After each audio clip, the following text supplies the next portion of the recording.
الحمد لله وكفى والصلاة والسلام على سيد الرسل وخاتم الأنبياء والمرسلين وعلى آله وأصحابه أجمعين أما بعد فأعوذ بالله من الشيطان الرجيم بسم الله الرحمن الرحيم يا أيها الذين آمنوا اتقوا الله وقولوا قولا سديدا صدق الله العظيم رب اشرح لي صدري ويسر لي أمري واحلل عقدة من لساني يفقهوا قولي رب زدني علما رب زدني علما رب زدنی علما سبحانك لا علم لنا اللهم لا علم لنا سبحانك لا علم لنا إلا ما علمتنا إنك أنت العليم الحكيم سبحان ربك رب العزة عما يصفون وسلام على المرسلين والحمد لله رب العالمين اللهم صل على محمد وعلى آل محمد كما صليت على إبراهيم وعلى آل إبراهيم إنك حميد مجيد اللهم بارك على محمد وعلى آل محمد كما باركت على إبراهيم وعلى آل إبراهيم إنك حميد مجيد لیڈیز والا انتہائی واجب الاحترام معزز سامعین گرامی، آپ کے سامنے 22واں پارہ سورۃ الاحزاب کی ایک آیت تلاوت کی ہے۔ اللہ رب العزت کی بارگاہ میں دعا، التجا اور درخواست ہے کہ اللہ تعالیٰ مجھ جیسے گنہگار کو اس آیت کا صحیح مفہوم بیان کرنے کی توفیق عطا فرمائے، اور بیان کے بعد اللہ کریم مجھے آپ کو بلکہ سارے مسلمانوں کو صحیح معنوں میں اسلام کو سمجھ کر اس پر عمل کرنے کی توفیق عطا فرمائے۔ اس آیت میں اللہ سبحانہ و تعالیٰ نے ایمان والوں کو خطاب کرتے فرمایا کہ اتقوا اللہ، لوگوں میری ذات سے ڈر جاؤ، وقولوا قولا سدیدا، اور ہمیشہ صحیح بات کرو، سچ بولو، جھوٹ سے بچو۔ تو یہاں پر پہلی جو چیز بیان کی گئی ہے اتقوا اللہ، اللہ کی ذات سے ڈرنا، کیونکہ تقویٰ ہوگا تو انسان ہمیشہ صحیح بات کرے گا، درست بات کرے گا، جھوٹ سے بچے گا، کیونکہ یہ جھوٹ اس حد تک ایک بڑا گناہ ہے کہ جس کے بارے کے اندر آپ صلی اللہ علیہ وسلم نے فرمایا، جس کا یہ مفہوم ہے کہ جس وقت آدمی اپنی زبان سے جھوٹ بولتا ہے تو فرشتے 1 میل تک اس سے دور ہو جاتے ہیں، اور صرف اللہ ہی نہیں، اس کے فرشتے بھی جھوٹ بولنے کو ناپسند فرماتے ہیں۔ اور پیارے پیغمبر صلی اللہ علیہ وسلم نے اپنے فرمان کے اندر 3 نقطے بیان کیے ہیں، 3 عادات کا تذکرہ کیا ہے، 3 خصلتوں کا تذکرہ کیا ہے۔ وہ کون سی؟ فرمایا آیت المنافق ثلاثہ، منافق کی 3 نشانیاں ہیں۔ ان میں پہلی نشانی کیا ہے؟ اذا حدث کذبا، جب بھی وہ بات کرے گا اس کے اندر کیا ہوگا؟ جھوٹ ہوگا۔ دوسری اس کی نشانی کیا ہے؟ فرمایا جب بھی کوئی وعدہ کرے گا اس وعدے کی خلاف ورزی کرے گا۔ تیسری نشانی کیا ہے؟ فرمایا جب اس کے پاس کوئی امانت رکھی جائے فرمایا اس امانت کے اندر خیانت کرے گا۔ تو آپ صلی اللہ علیہ وسلم نے فرمایا، مزید دوسری روایت میں اضافہ کرتے ہوئے، اگرچہ وہ نماز بھی پڑھتا ہو، روزے بھی رکھتا ہو، صدقہ بھی دیتا ہو، لیکن اس کے باوجود اگر کسی کے اندر یہ 3 بری خصلتیں ہیں، اگر کسی کے اندر یہ 3 عادتیں ہیں، تو وہ اپنے آپ کو مکمل مسلمان کہلوانے کا حقدار نہیں ہو سکتا۔ تو اللہ کے پیغمبر صلی اللہ علیہ وسلم نے بات کو بڑے احسن انداز انداز سے سمجھا دیا۔ 3 باتیں، 3 عادات۔ ہاں جی، پہلی بات جھوٹ، دوسری بات وعدے کے خلاف ورزی، اور تیسری بات امانت میں خیانت۔ اور فرمایا یہ کوئی مسلمان ایسا کام کبھی بھی نہیں کر سکتا۔ اور جھوٹ ایسا گناہ ہے، ایسا گناہ ہے، کسی قوم کے اندر، کسی ملت کے اندر بھی اس کو اچھا نہیں سمجھا گیا، ہمیشہ اس کو حرام سمجھا گیا ہے۔ تو بہرحال اس لیے فرمایا گیا اتقوا اللہ، اے ایمان والو تم ان باتوں سے بچنا، کیونکہ تمہارا ایمان نامکمل ہو جائے گا اگر تم بات بات کے اوپر جھوٹ بولو گے، ہاں جی، واقعے کے خلاف بات لوگوں کو بتاؤ گے۔ تو اب یہ سوچنا ہے کہ یہ نشانیاں تو منافقین کی ہیں، خدا نخواستہ اگر ہمارے اندر یہ عادات پائی جائیں تو پھر ہمارا ایمان بھی کیا ہو جاتا ہے؟ ناقص ہو جاتا ہے۔ دیکھیں اسلام وہ مذہب ہے جو مکمل ضابطہ حیات ہے، ہر موقع کے اوپر ہماری رہنمائی کرنے والا ہے، ہر لمحے کے اوپر ہمیں سمجھانے والا ہے، ہر موقع محل کے مطابق ہمیں آگاہی دینے والا ہے۔ تو آج ضرورت اسی بات کی ہے کہ اپنے دین کو ہم مقدم رکھیں۔ ہمارے ذہنوں کے اندر ہوتا ہے کہ شاید دین الگ ہے، دنیا الگ ہے، ہم بڑے آسان لفظوں میں کہہ دیتے ہیں کیا کریں مجبوریاں ہوتی ہیں، دنیا کے ساتھ چلنا پڑتا ہے۔ یہ مومن کو اس بات کے بارے میں یقین کیوں نہیں آتا کہ ایمان والے کی کامیابی دنیا والوں کے ساتھ چلنے کے اندر نہیں ہے، ایمان والوں کی کامیابی دین کے اوپر چلنے کے اندر ہے۔ جس نے دین کو اپنایا، جس نے دین کو اپنی زندگی کا مکمل ایک دستور بنایا، پھر دنیا ان ایمان والوں کے قدموں میں آ پڑی، لیکن بشرط یہ ہے کہ ہم ایمان کی جس باتوں کی نشاندہی کی گئی ہے اس کے مطابق اپنی زندگی کو گزاریں، جن باتوں سے بچنے کا کہا گیا ہے ان باتوں سے اپنے آپ کو اجتناب کرتے ہوئے اپنی زندگی کو محفوظ کریں۔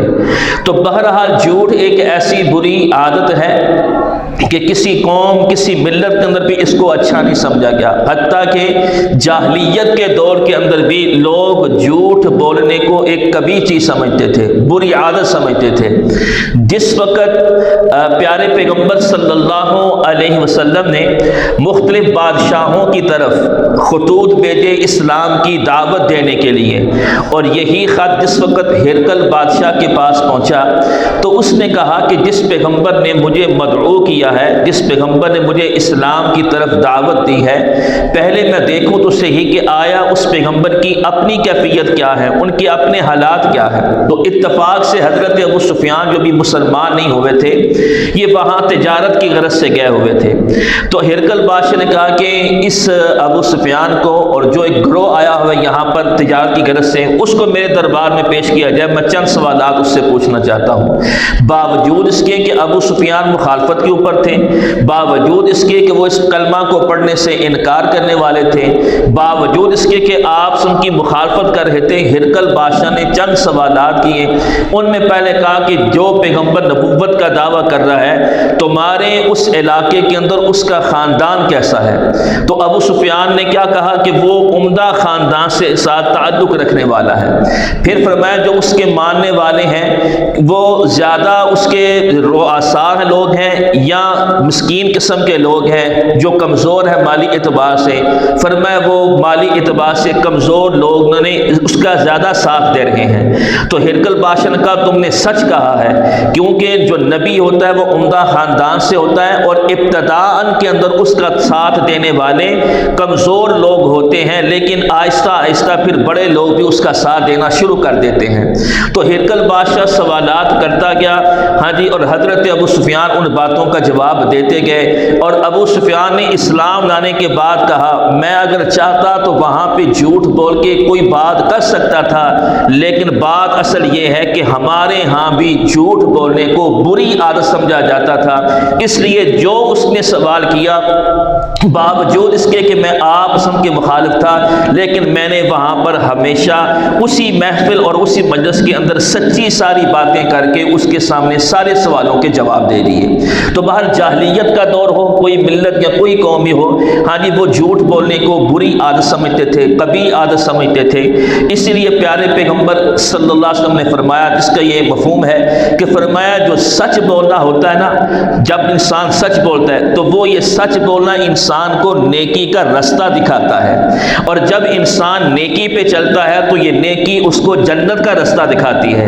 لہذا آپ نے فرمایا ہمیشہ سچ بولو، ہمیشہ سچ بولو، یہاں تک کہ اللہ کے ہاں تم صادقین میں سے شمار ہو جاؤ، کہ یہ وہ لوگ ہیں جو ہمیشہ اپنی زبانوں سے سچ ہی بولتے ہیں۔ اس کے علاوہ فرمایا اگر جھوٹ بولو گے تو جھوٹ تمہیں برائی کا رستہ دکھائے گی، اور برائی کا رستہ تمہیں جہنم کی طرف لے جائے گا۔ اب خود ہی فیصلہ کرو کہ آیا ہم نے اپنی زبانوں سے سچ بولنا ہے یا ہم نے اپنی زبانوں سے جھوٹ بولنا ہے۔ ایمان والے کے شایان شان نہیں ہے، کسی مومن کو یہ بات زیب نہیں دیتی، کسی مومن کے لیے یہ بات نامناسب ہے کہ وہ اپنی زبان سے جھوٹ بولے، کیونکہ ایمان والوں کی یہ نشانی ہوتی ہے کہ وہ ہمیشہ اپنی زبان سے سچ بولتے ہیں۔ اور جن باتوں کی آپ صلی اللہ علیہ وسلم نے نشاندہی کی ہے وہ 3 باتوں میں پہلا پوائنٹ کیا ہے؟ جھوٹ۔ اسی کے بارے میں آج ہم گفتگو کرتے ہیں کہ جھوٹ سے بچنا کس حد تک ضروری ہے، کہ جھوٹ ہر دور، ہر قوم، ہر ملت کے اندر اس کو نامناسب اور حرام سمجھا گیا ہے، اور قرآن نے بھی کہا گیا ہے کہ جھوٹی باتوں سے بچو، ہمیشہ سیدھی بات کرو، سچے آدمیوں کی صحبت کو اختیار کرو، کیونکہ اس صحبت کے بھی بڑے گہرے اثرات انسان کی زندگی کے اوپر ہوتے ہیں۔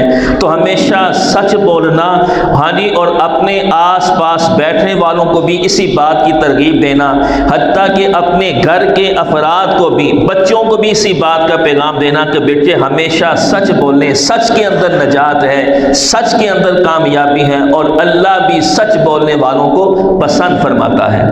اب دیکھیں نا، ایک مرتبہ پیارے پیغمبر صلی اللہ علیہ وسلم آپ بیٹھے ہوئے تھے کہ ایک عورت نے وہاں کھڑے ہوتے ہوئے اپنے بچے کو بلایا کہ میرا بیٹا قریب آ، میرے ہاتھ میں ایک چیز ہے، میں تجھے چیز دیتی ہوں۔ جیسے کہ عموماً ہم اپنے بچوں کو اپنی طرف بلانے کے لیے اس قسم کے الفاظ استعمال کرتے ہیں۔ جس وقت بچہ قریب ہوا تو آپ صلی اللہ علیہ وسلم نے پوچھا کہ واقعی تیرے ہاتھ میں کوئی چیز ہے؟ فرمایا اللہ کے پیغمبر میرے ہاتھ میں کھجور ہے۔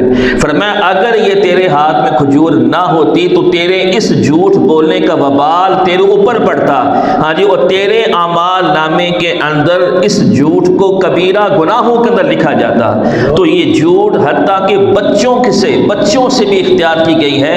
کیوں کہ ظاہری بات ہے، یہ ہماری ایک تربیت کا انداز ہے، جس طریقے سے ہم اپنے بچوں کے ساتھ پیش آئیں گے، سچ بولیں گے تو وہ بھی ہمیشہ سچ بولیں گے، کیونکہ جو بچے ہوتے ہیں وہ سب سے بڑے بچوں کے جو بڑوں کی نقال ہوتے ہیں، اس بات کو نوٹ کرنے والے ہوتے ہیں، اس کی گفتگو کو دیکھتے ہیں، اس کے گفتگو کے انداز کو دیکھتے ہیں، تو ہمیشہ سچ بولنا۔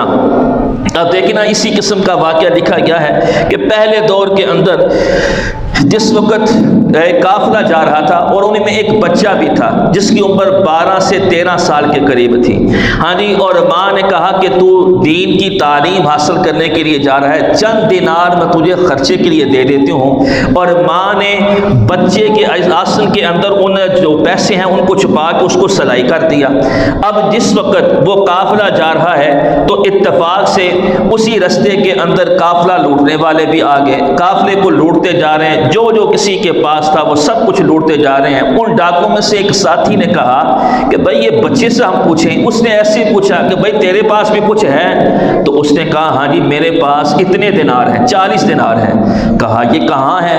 کہا جی میں نے کپڑے کے اندر سلائی کروائے ہوئے، میری ماں نے کپڑے کے اندر سلائی کیے ہوئے ہیں۔ کہا جی اگر یہی بات ہے، وہ سردار کے پاس لے گیا۔ سردار یہ کہہ رہا ہے ہمیں کہ میرے پاس 40 دینار ہیں اور ماں نے کپڑے کے اندر سلائی کیے ہیں، اور میں دین کی تعلیم کے حصول کے لیے جا رہا ہوں، اور میری ماں نے کہا تھا ضرورت پڑی تو ان پیسوں کو تم خرچ کر لینا۔ اب سردار کہنے لگا بچے یہ تو بتا کہ واقعی تیرے پاس پیسے ہیں؟ اس نے کہا کہاں ہے؟ تو بچے نے کہا کہ یہ اس آسن کے اندر میں نے میری ماں نے سلائی کرتے ہوئے ان دینار کو رکھا ہوا ہے۔ جس وقت وقت واقعی ان کپڑوں میں دیکھا گیا تو 40 دینار مکمل نکلے۔ سردار نے پوچھا کہ بچے یہ تو بتا کہ ہمیں تو اندازہ بھی نہیں تھا تیرے پاس پیسے ہیں۔ ہم نے کہا بچہ اس کے پاس کیا ہوں گے، ہم نے سب کو لوٹا ہے، ہاں جی سب کے مال و اسباب کو ہم نے چھین لیا ہے، لیکن تم بات کو چھپا بھی تو سکتے تھے، تم نے چھپایا کیوں نہیں؟ تو کہا میری ماں نے کہا تھا کسی کے ساتھ جھوٹ نہیں بولنا، کسی کے ساتھ جھوٹ نہیں بولنا۔ ہاں جی تو اس بات کے اوپر وہ ڈاکوؤں کا سردار اسی وقت اس کی آنکھوں سے آنسو جاری ہو گئے اور کہا یہ بچہ اپنے ماں کی بات کے اوپر کس حد تک عمل کر رہا ہے، تو میں اپنے رب کا بندہ ہو کے رب کے بندوں کو تکلیف دے رہا ہوں۔ اسی وقت توبہ طائب ہوا اور سارے کا سارا مال جو اس نے قافلے والوں سے لیا تھا وہ سارا مال ان کو واپس کر دیا۔ ایک بچے کے سچ بولنے کی وجہ سے سارے قافلے والوں کو ان کا مال بھی مل گیا اور ڈاکوں نے بھی اپنی ڈاکہ زنی سے توبہ کر لی۔ پھر وہ بڑا ہو کے بچہ کون بنا؟ شیخ عبد القادر جیلانی رحمت اللہ علیہ۔